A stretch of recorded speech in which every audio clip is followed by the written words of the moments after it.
I'm worried about the birth rate, which you alluded to earlier.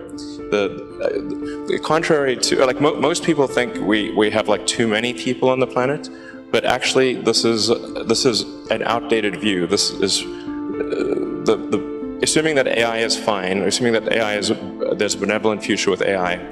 I think that the biggest problem the world will face in 20 years is population collapse.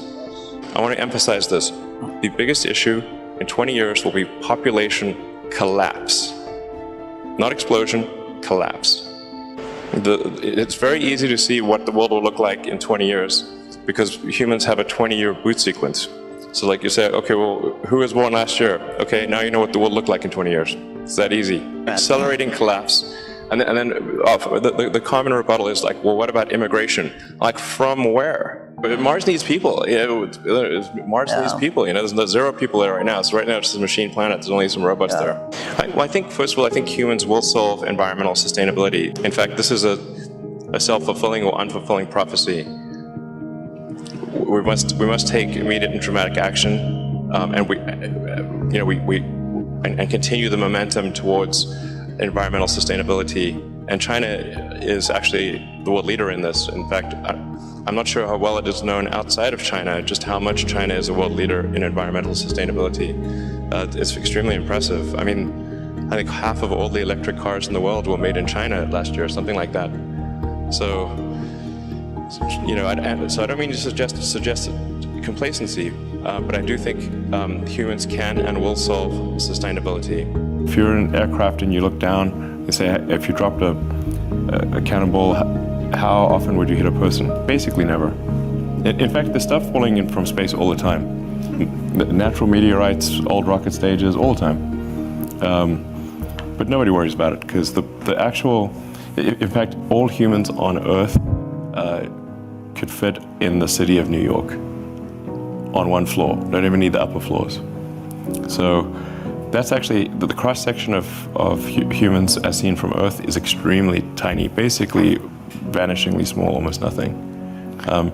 So we need to watch out about population collapse. Low birth rates, I think, is a big risk.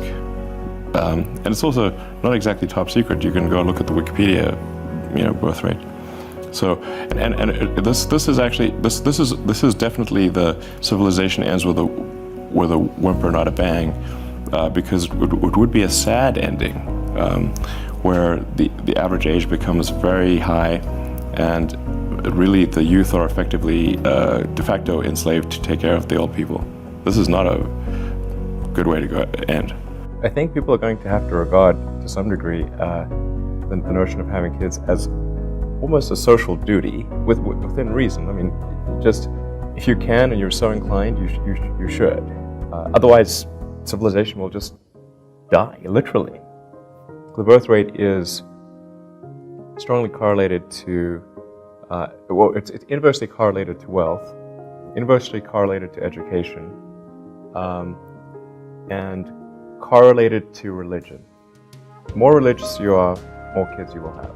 And this is true between countries and within countries. In the US, the highest birth rate is in Utah.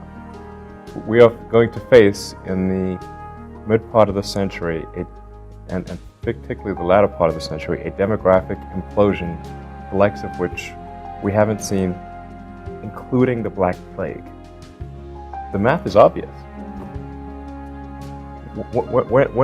When did China ever experience a 50% reduction in its population? Spain, birth rate of 50%. It's as though someone went through and killed half the population, or at least of the future population. There's something better happen to turn this around. Sustainable energy is important. The faster we transition to sustainable energy, the less of a gamble we're taking with climate. And I think there's going to be a lot of breakthroughs on the medical front, particularly around synthetic mRNA. You can basically do anything with synthetic RNA, DNA. It's like a computer program. So, I think with enough, with effort, that's not too crazy. You could probably stop aging, reverse it if you want.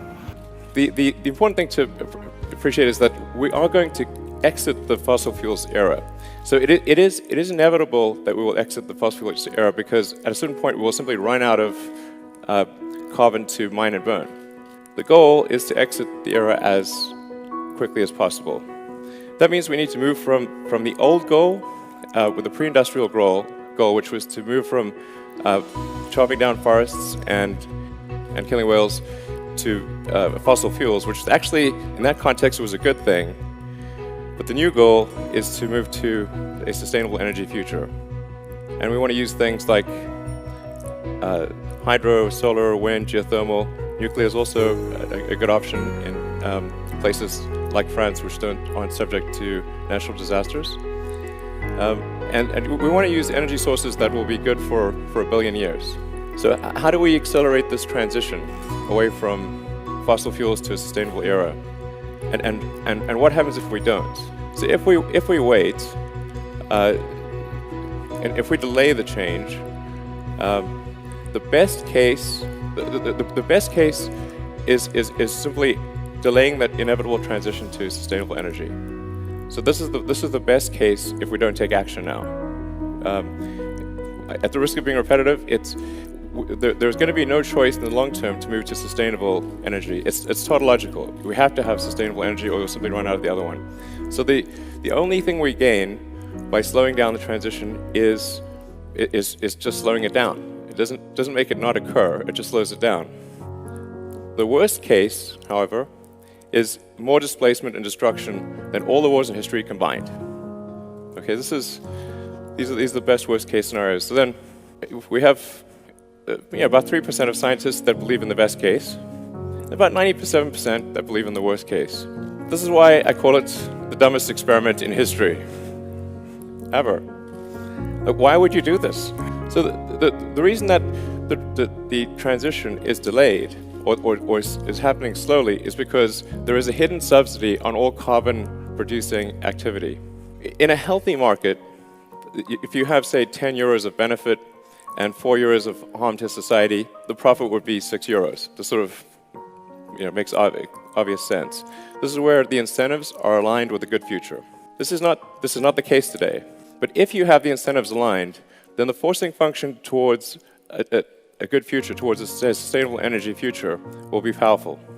In an unhealthy market, you have your 10 euros of benefit, you have your 4 euros, but the 4 euros isn't taxed, so you have an untaxed negative externality. This is basically economics 101. So you have basically unreasonable profit and a forcing function to do carbon-emitting activity, because this cost to society is not being paid. The net result is 35 gigatons of carbon per year into the atmosphere. We need to move away from this and have a carbon tax. But this is being fought quite hard by the carbon producers, and they're using tactics that are very similar to what the cigarette industry or the tobacco industry used for many years.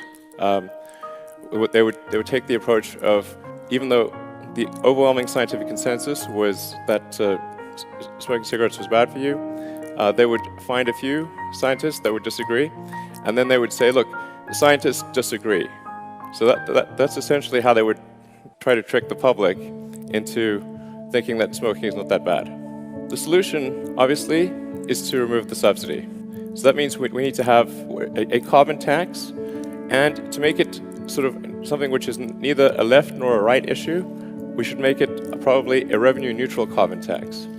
So this would be a case of increasing taxes on carbon, but then reducing taxes in other places. So maybe there would be a reduction in sales tax or VAT, and an increase in carbon tax, so that only those using high levels of carbon would pay an increased tax. Everyone needs to take action and care about what the future is going to hold, and lead by example.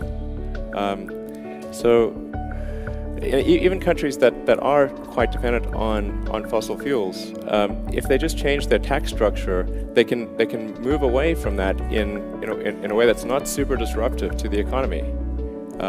It's really just a question of collecting like the same amount of taxes, but weighted towards things that people believe are most likely to be bad instead of things that are most likely to be good.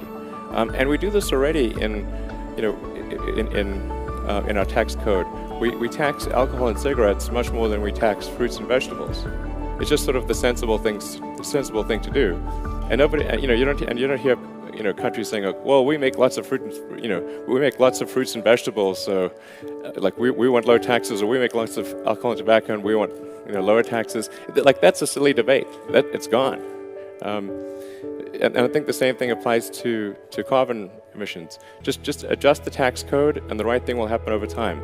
And if it's graduated over time, and so it starts off small and becomes significant in the future, then even if you're heavily dependent on carbon today, that message of seeing what's going to happen in the future will have a huge impact on the way that any given country's economy works. So they will then become not dependent on carbon because of the incentive structure. So I really don't think they have anything to lose here, and anything to lose by taking action, and a lot to lose by not taking action.